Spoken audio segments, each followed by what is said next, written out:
Regarde-toi. Non, vraiment regarde. Vois-tu ces visages dans le métro, scotchés aux lumières froides de leurs écrans? Ces corps pressés sur les trottoirs, yeux vides, fixant un horizon qui n'existe pas? Ils courent, toujours plus vite. Vers quoi? Vers quoi? Je te le demande.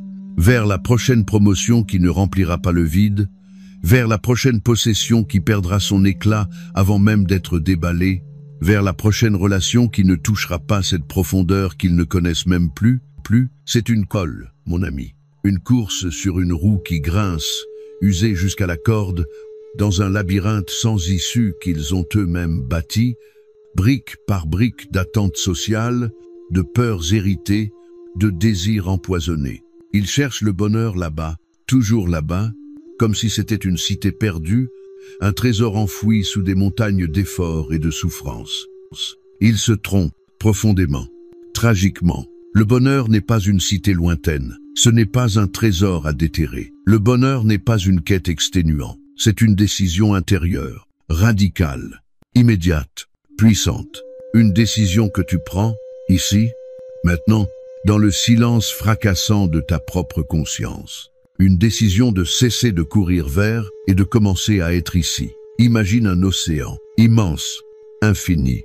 Sa surface est déchaînée, fouettée par des vents contraires, soulevée en montagnes liquides qui s'écrasent avec une fureur aveugle.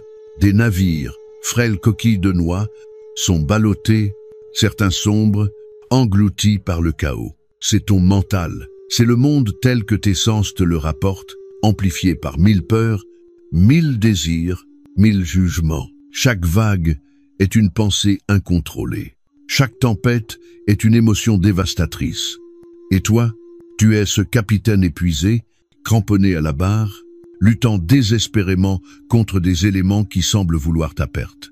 Mais voici le secret que Bouddha a percé il y a 2500 ans et qui résonne avec une urgence brûlante dans notre monde hyper connecté et profondément perdu. La tempête n'est pas l'océan. Sous cette surface agitée, hurlante, dévastatrice, il existe une profondeur, une immensité silencieuse, une paix absolue, un calme qui ne dépend pas des conditions en surface. C'est la nature fondamentale de l'océan. C'est ta nature fondamentale, ton essence, ta conscience pure, non altérée par le tumulte des vagues. Ta décision, aujourd'hui, est de cesser de lutter contre la tempête à la surface et de plonger courageusement dans cette profondeur intérieure, de t'ancrer dans ce calme primordial. C'est là que réside la véritable liberté. C'est là que le bonheur, non pas comme un pic d'euphorie éphémère, mais comme un état d'être profond et durable,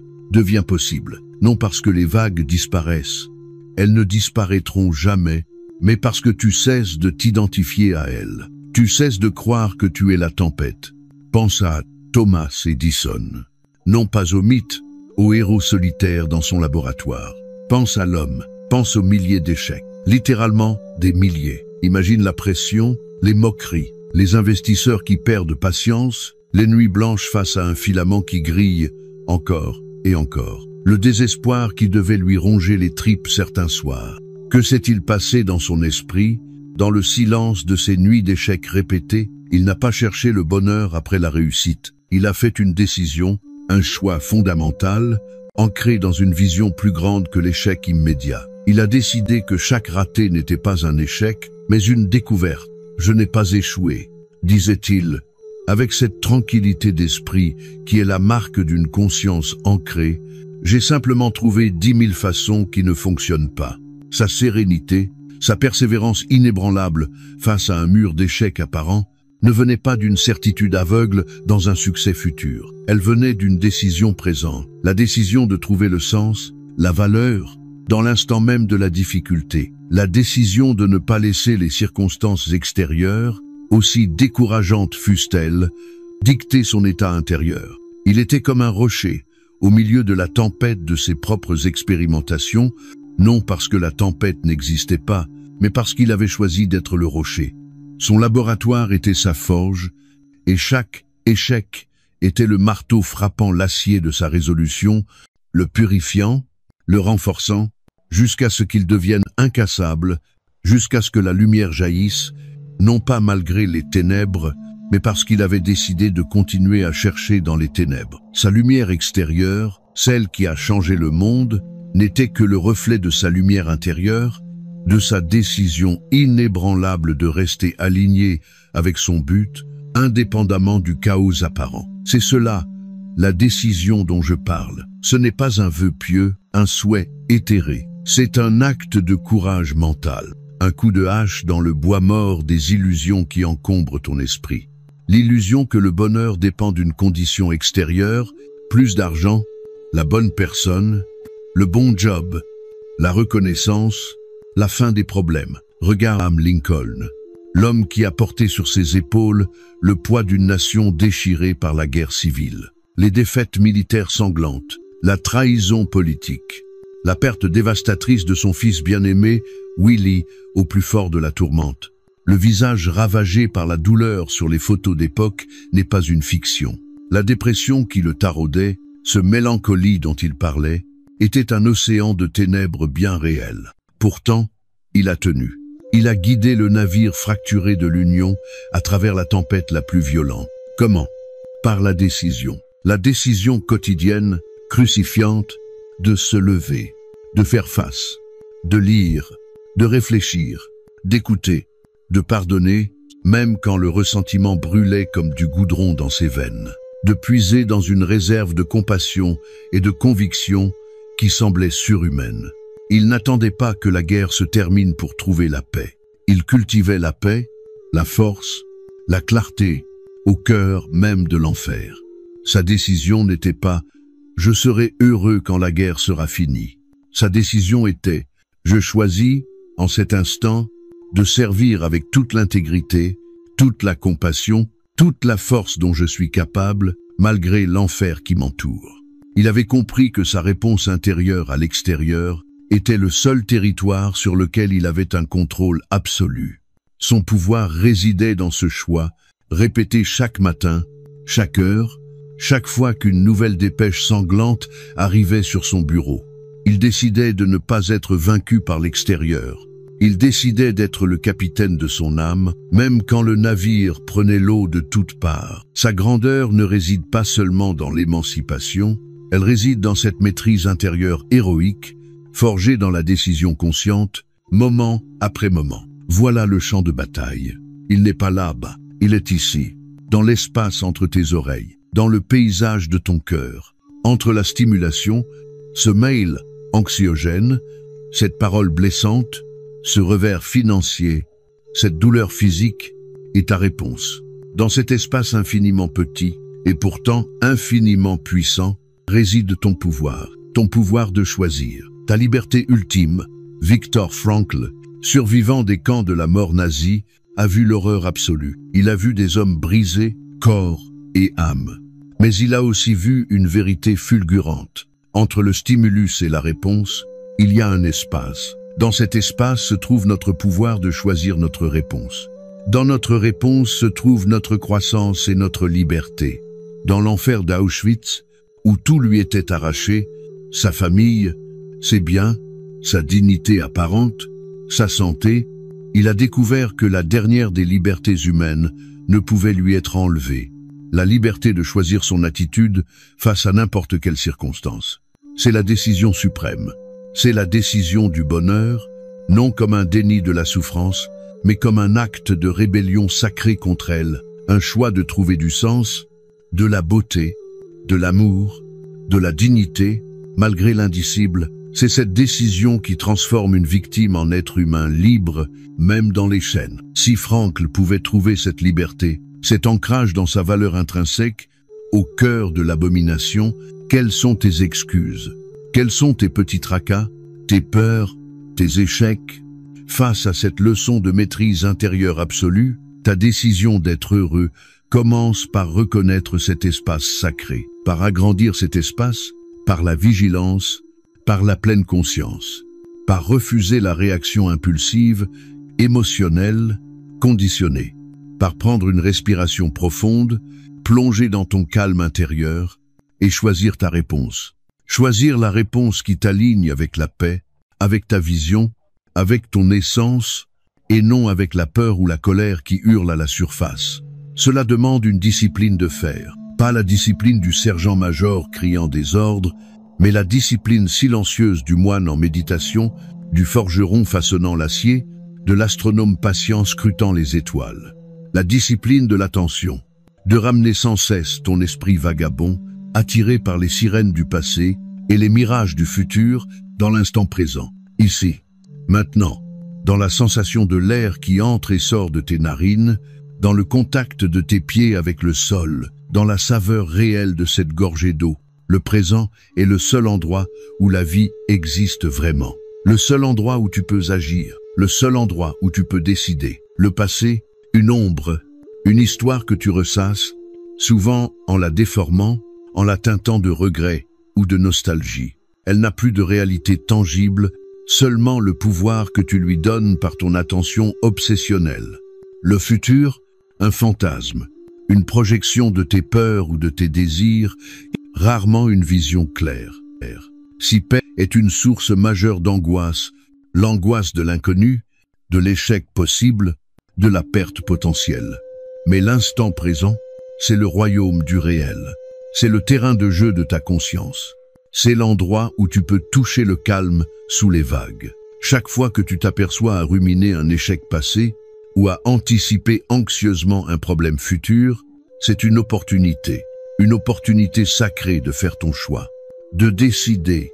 Non, je reviens ici, je reviens maintenant. Utilise ton souffle comme encre, sens l'énergie dans tes mains.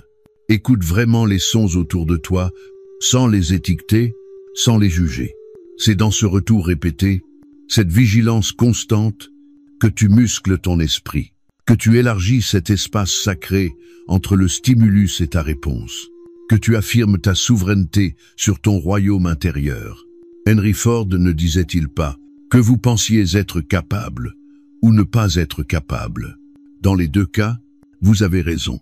Cette pensée, cette croyance, se forge dans le présent, par les décisions conscientes que tu prends, seconde après seconde, de diriger ton attention vers le possible, vers la solution, vers la force, et non vers l'obstacle ou la peur. Ta discipline de présence est la forge où se sculpte ton état d'être, où se prend et se renforce la décision du bonheur. Cette décision, elle rayonne. Elle transforme ta perception du monde comme un prisme transforme la lumière blanche en arc-en-ciel. Soudain, les problèmes ne sont plus des murs infranchissables, mais des défis à relever, des énigmes à résoudre, des opportunités déguisées pour apprendre, grandir, innover. Pense à Walt Disney. Chassé de son premier studio par la faillite, trahi par des associés, on lui riait au nez quand il parlait de son souris parlante. On le traitait de rêveur naïf. Imagine le découragement, l'amertume qui aurait pu le consumer. Mais sa décision intérieure était prise, croire en la magie du rêve, en le pouvoir de l'imagination joyeuse. Il ne voyait pas un échec, il voyait une leçon.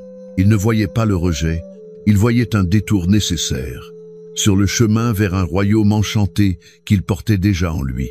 Son bonheur n'était pas conditionné au succès immédiat, il était ancré dans la joie de créer, dans la conviction inébranlable que la beauté et la joie qu'il voulait offrir au monde devaient exister et qu'il était l'instrument pour les faire advenir.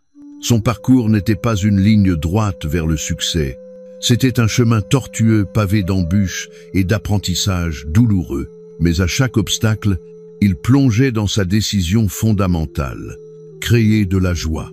Et cette décision a transformé chaque échec en marchepied, chaque critique en motivation, chaque nuit sombre en toile de fond pour rêver plus grand. Son bonheur était un choix actif, un feu qu'il alimentait par son travail acharné et sa vision obstinée, malgré les tempêtes extérieures. Il ne cherchait pas le bonheur, il le décidait chaque matin, en se mettant à sa table à dessein, en croyant à l'impossible. Et le monde entier a fini par voir cet arc-en-ciel qu'il portait dans ses yeux. C'est une course folle, mon ami. Une course sur une roue qui grince, usée jusqu'à la corde, dans un labyrinthe sans issue qu'ils ont eux-mêmes bâti, brique par brique d'attentes sociales, de peurs héritées, de désirs empoisonnés. Il cherche le bonheur là, bas, toujours là, bas, comme si c'était une cité perdue, un trésor enfoui sous des montagnes d'efforts et de souffrances. Il se trompe, profondément, tragiquement. Le bonheur n'est pas une cité lointaine. Ce n'est pas un trésor à déterrer. Le bonheur n'est pas une quête exténuante.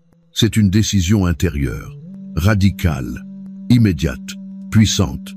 Une décision que tu prends, ici, maintenant, dans le silence fracassant de ta propre conscience. Une décision de cesser de courir vers et de commencer à être ici. Imagine un océan, immense, infini. Sa surface est déchaînée, fouettée par des vents contraires, soulevée en montagnes liquides qui s'écrasent avec une fureur aveugle. Des navires, frêles coquilles de noix, sont ballottés, certains sombres, engloutis par le chaos. C'est ton mental. C'est le monde tel que tes sens te le rapportent, amplifié par 1000 peurs, 1000 désirs, 1000 jugements. Chaque vague est une pensée incontrôlée. Chaque tempête est une émotion dévastatrice. Et toi, tu es ce capitaine épuisé, cramponné à la barre, luttant désespérément contre des éléments qui semblent vouloir ta perte. Mais voici le secret que Bouddha a percé il y a 2500 ans et qui résonne avec une urgence brûlante dans notre monde hyperconnecté et profondément perdu. La tempête n'est pas l'océan. Sous cette surface agitée, hurlante, dévastatrice, il existe une profondeur, une immensité silencieuse, une paix absolue, un calme qui ne dépend pas des conditions en surface. C'est la nature fondamentale de l'océan. C'est ta nature fondamentale, ton essence, ta conscience pure, non altérée par le tumulte des vagues. Ta décision, aujourd'hui, est de cesser de lutter contre la tempête à la surface et de plonger courageusement dans cette profondeur intérieure, de t'ancrer dans ce calme primordial. C'est là que réside la véritable liberté. C'est là que le bonheur, non pas comme un pic d'euphorie éphémère, mais comme un état d'être profond et durable, devient possible, non parce que les vagues disparaissent. Elles ne disparaîtront jamais, mais parce que tu cesses de t'identifier à elles. Tu cesses de croire que tu es la tempête. Pense à Thomas Edison, non pas au mythe, au héros solitaire dans son laboratoire. Pense à l'homme, pense aux milliers d'échecs. Littéralement, des milliers. Imagine la pression, les moqueries, les investisseurs qui perdent patience, les nuits blanches face à un filament qui grille encore et encore. Le désespoir qui devait lui ronger les tripes certains soirs. Que s'est-il passé dans son esprit, dans le silence de ces nuits d'échecs répétés? Il n'a pas cherché le bonheur après la réussite. Il a fait une décision, un choix fondamental, ancré dans une vision plus grande que l'échec immédiat. Il a décidé que chaque raté n'était pas un échec, mais une découverte. « Je n'ai pas échoué », disait-il, avec cette tranquillité d'esprit qui est la marque d'une conscience ancrée. J'ai simplement trouvé 10 000 façons qui ne fonctionnent pas.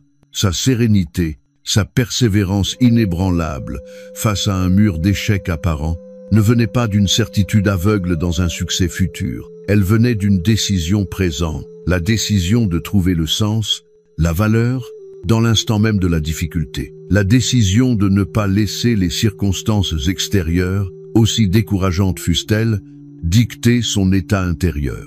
Il était comme un rocher au milieu de la tempête de ses propres expérimentations, non parce que la tempête n'existait pas, mais parce qu'il avait choisi d'être le rocher. Son laboratoire était sa forge, et chaque échec était le marteau frappant l'acier de sa résolution, le purifiant, le renforçant, jusqu'à ce qu'il devienne incassable, jusqu'à ce que la lumière jaillisse, non pas malgré les ténèbres, mais parce qu'il avait décidé de continuer à chercher dans les ténèbres. Sa lumière extérieure, celle qui a changé le monde, n'était que le reflet de sa lumière intérieure, de sa décision inébranlable de rester aligné avec son but, indépendamment du chaos apparent. C'est cela, la décision dont je parle. Ce n'est pas un vœu pieux, un souhait éthéré. C'est un acte de courage mental, un coup de hache dans le bois mort des illusions qui encombrent ton esprit. L'illusion que le bonheur dépend d'une condition extérieure, plus d'argent, la bonne personne, le bon job, la reconnaissance, la fin des problèmes. Regarde Abraham Lincoln, l'homme qui a porté sur ses épaules le poids d'une nation déchirée par la guerre civile, les défaites militaires sanglantes, la trahison politique, la perte dévastatrice de son fils bien-aimé, Willie, au plus fort de la tourmente.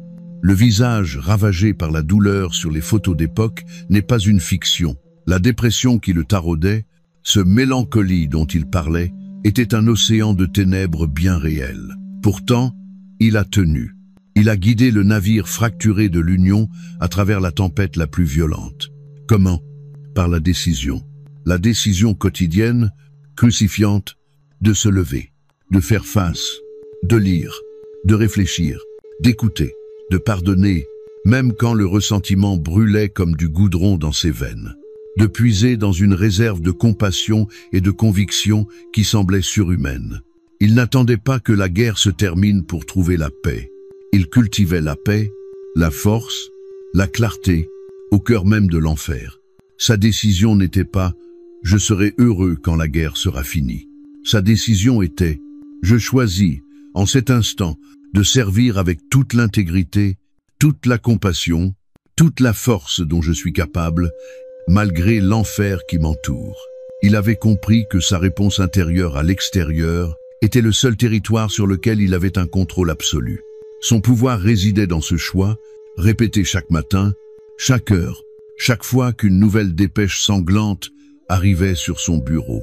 Il décidait de ne pas être vaincu par l'extérieur.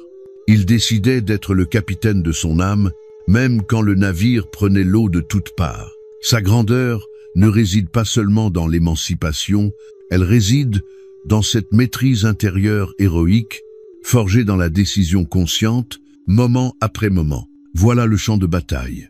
Il n'est pas là-bas, il est ici, dans l'espace entre tes oreilles, dans le paysage de ton cœur. Entre la stimulation, ce mail anxiogène, cette parole blessante, ce revers financier, cette douleur physique, et ta réponse. Dans cet espace infiniment petit et pourtant infiniment puissant, réside ton pouvoir de choisir, ta liberté ultime. Viktor Frankl, survivant des camps de la mort nazie, a vu l'horreur absolue. Il a vu des hommes brisés, corps et âme. Mais il a aussi vu une vérité fulgurante. Entre le stimulus et la réponse, il y a un espace. Dans cet espace se trouve notre pouvoir de choisir notre réponse. Dans notre réponse se trouve notre croissance et notre liberté. Dans l'enfer d'Auschwitz, où tout lui était arraché, sa famille, ses biens, sa dignité apparente, sa santé, il a découvert que la dernière des libertés humaines ne pouvait lui être enlevée. La liberté de choisir son attitude face à n'importe quelle circonstance. C'est la décision suprême. C'est la décision du bonheur, non comme un déni de la souffrance, mais comme un acte de rébellion sacrée contre elle. Un choix de trouver du sens, de la beauté, de l'amour, de la dignité, malgré l'indicible. C'est cette décision qui transforme une victime en être humain libre, même dans les chaînes. Si Frankl pouvait trouver cette liberté, cet ancrage dans sa valeur intrinsèque, au cœur de l'abomination, quelles sont tes excuses? Quels sont tes petits tracas, tes peurs, tes échecs? Face à cette leçon de maîtrise intérieure absolue, ta décision d'être heureux commence par reconnaître cet espace sacré, par agrandir cet espace, par la vigilance, par la pleine conscience, par refuser la réaction impulsive, émotionnelle, conditionnée, par prendre une respiration profonde, plonger dans ton calme intérieur et choisir ta réponse.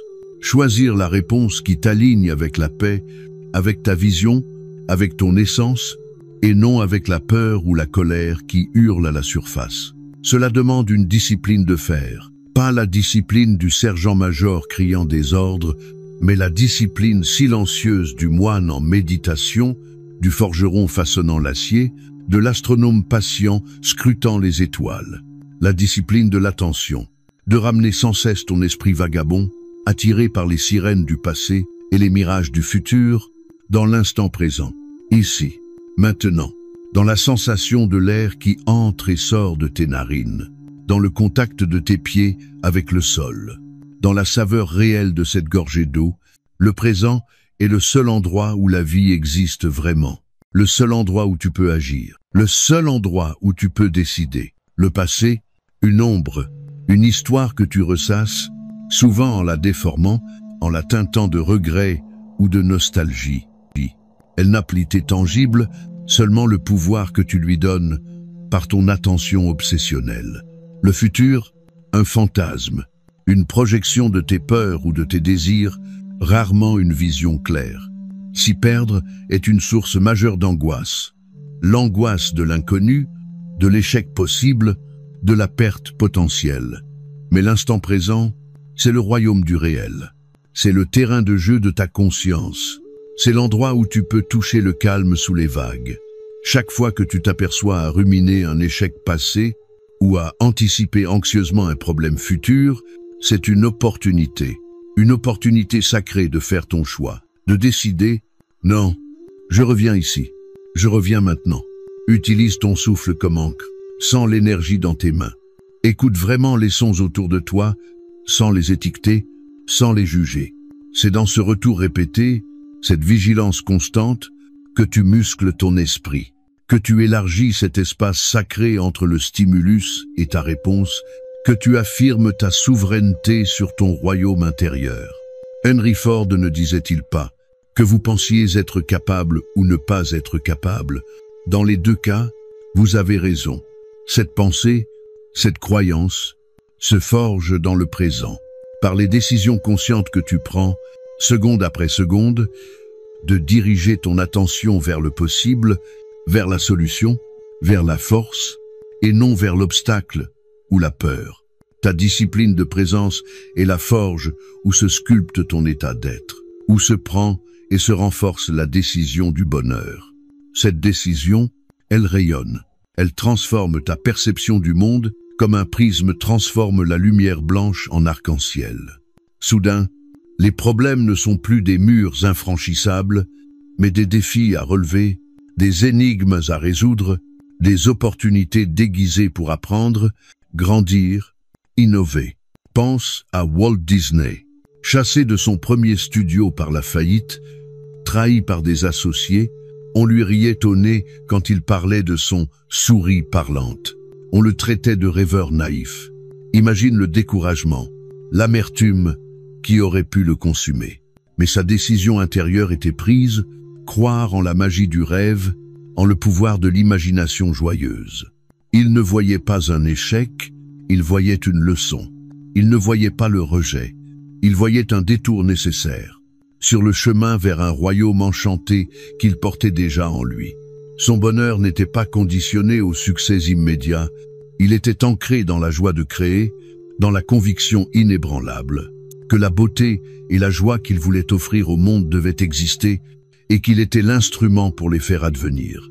Son parcours n'était pas une ligne droite vers le succès, c'était un chemin tortueux pavé d'embûches et d'apprentissages douloureux. Mais à chaque obstacle, il plongeait dans sa décision fondamentale, créer de la joie. Et cette décision a transformé chaque échec en marchepied, chaque critique en motivation, chaque nuit sombre en toile de fond pour rêver plus grand. Son bonheur était un choix actif, un feu qu'il alimentait par son travail acharné et sa vision obstinée, malgré les tempêtes extérieures. Il ne cherchait pas le bonheur, il le décidait chaque matin, en se mettant à sa table à dessein, en croyant à l'impossible, et le monde entier a fini par voir cet arc-en-ciel qu'il portait dans ses yeux. Cela dit de démanteler les barrières invisibles que tu as toi-même érigées. Les murs de « je ne peux pas »,« je ne mérite pas »,« c'est trop tard »,« c'est trop dur ». Ces murs sont faits de peur, peur de l'échec, peur du jugement, peur de l'inconnu, peur de ta propre lumière. Andrew Carnegie, l'enfant pauvre d'Écosse devenu le roi de l'acier, connaissait bien cette peur. Arrivé adolescent aux États-Unis avec presque rien, confronté à la dureté du travail manuel éreintant, il aurait pu se contenter de survivre, écrasé par le sentiment d'indignité ou la crainte de l'échec. Mais il a fait un choix différent, un choix audacieux. Il a décidé d'apprendre, d'observer, de comprendre les rouages du pouvoir et de la richesse. Il a décidé qu'il méritait plus, non par un droit divin, mais par sa volonté d'apprendre, de travailler plus intelligemment, de prendre des risques calculés. Il a transformé sa peur en curiosité, son sentiment d'indignité en une soif féroce de connaissance et d'amélioration. Sa décision n'était pas seulement de devenir riche, c'était une décision plus profonde, décider qu'il n'était pas prisonnier de ses origines, qu'il avait le pouvoir de forger son destin par l'action intelligente et la discipline mentale. Il a compris que la seule cage réelle était celle qu'il acceptait dans son esprit. Ta peur n'est pas une condamnation. C'est un signal, un appel au courage. Ta décision de bonheur exige d'affronter ces peurs, non pas en les niant, mais en les regardant en face, avec compassion et en choisissant d'agir malgré elles. En comprenant qu'elles sont des ombres projetées par ton mental, pas la réalité de ton potentiel. Chaque fois que tu agis malgré la peur, tu frappes un coup de marteau sur les chaînes de tes limitations auto-imposées. Tu affirmes ton droit fondamental à être heureux, ici et maintenant, quelles que soient les ombres qui dansent sur les murs de ta caverne. Nelson Mandela, enfermé 27 ans dans une cellule humide, a décidé de ne pas laisser la haine des geôliers empoisonner son cœur. Il a choisi l'étude, le dialogue, la préparation silencieuse. Il a choisi de garder vivante la flamme de l'espoir et de la dignité humaine. Sa décision de paix intérieure et de pardon fut l'acte de rébellion ultime contre ses bourreaux, et le fondement même de sa libération future et de celle de son pays. Son bonheur n'était pas dans la liberté physique, il en était privé, mais dans la liberté inaliénable de son esprit, dans sa décision de ne pas devenir ce que la prison voulait qu'il devienne. Quelle est ta prison? Quelles sont tes chaînes mentales? Et quelle est la décision aujourd'hui qui va commencer à les faire tomber?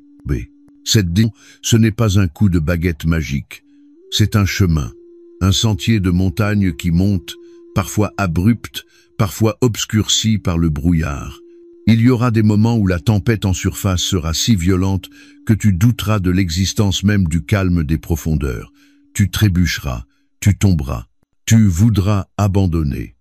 Revenir à la vieille illusion confortable que le bonheur est là, bas, conditionné par quelque chose que tu ne contrôles pas. C'est là que ta décision doit devenir une flamme que tu protèges de tes deux mains comme le dernier feu dans une nuit glaciaire. C'est là que la résilience, née de ta compréhension, entre en jeu. Comprendre que la chute n'est pas la fin, que le doute n'est pas la vérité, que la douleur est temporaire, comme toutes les choses conditionnées dans ce monde. Regarde un arbre centenaire. Il a connu des sécheresses qui ont craquelé la terre, des tempêtes qui ont brisé ses branches, des hivers qui semblaient ne jamais finir. Pourtant, il tient, il plie parfois, mais ne rompt pas. Comment? Parce que ses racines plongent profondément. Elles puisent dans les réserves d'eau cachées, dans la force silencieuse de la terre. Tes racines, c'est ta décision fondamentale, ta connexion à ton calme intérieur, ta compréhension de la nature impermanente de toute chose, de la joie comme de la peine. Chaque épreuve, chaque échec, chaque revers n'est pas une preuve que ta décision est vaine. C'est le vent qui teste la solidité de tes racines. C'est le feu qui purifie. C'est la pluie qui, en tombant, révèle les fissures dans la fondation de ton ancien moi pour que tu puisses les réparer, les renforcer. Soichiro Honda a vu son premier atelier de piston réduit en cendres par les bombardements, puis détruit par un tremblement de terre, puis manquant de liquidité à cause de l'hyperinflation d'après-guerre.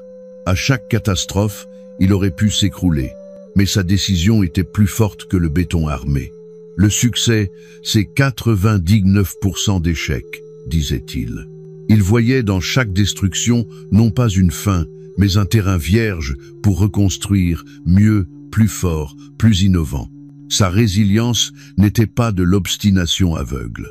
Elle était alimentée par une vision claire et une décision indéfectible de contribuer, de créer, de vivre pleinement son potentiel, indépendamment des tornades extérieures.